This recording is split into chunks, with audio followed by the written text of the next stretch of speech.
Espurnes d'arxiu. Els Olímpics de 1924. Llorenç Vitrià. Llorenç Vitrià Barrera, Barcelona, 1908, Mauthausen-Gusen, 1941, va ser un boxador que va competir als anys 1920 i 1930. Nascut al si d'una família humil, es va aficionar a aquell esport als 13 anys.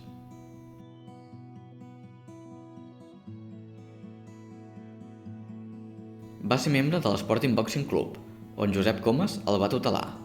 Amb 15 anys va ser preseleccionat per a la categoria de pes mosca per al Campionat de Catalunya Amateur, en què es va proclamar campió.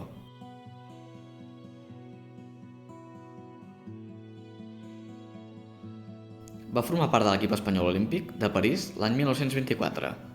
Va ser eliminat a vuitens de final pel canadenc McGregor, a causa d'un mal arbitratge segons la premsa catalana de l'època.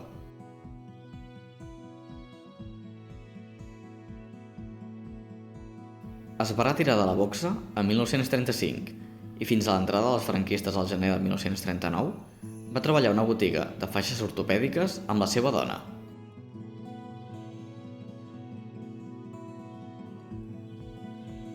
Camí de l'exili cap a Perpinyà, va ser internat al camp de Lies fins al 20 d'agost de 1940, quan va ser deportat, junt amb 927 persones, cap a Mauthausen.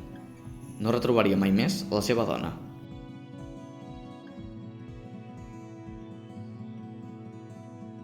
Tot i ser un atleta, la duresa del treball va afectar el seu físic i l'estat d'ànim.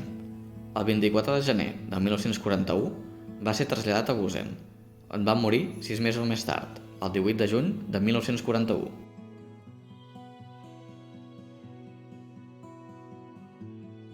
Al fons Fotoestudio Vila-seca, Aina Segur 1014, trobareu més fotografies i postals de Llorenç Vitrià dins i fora del ring. Us en deixem un tast.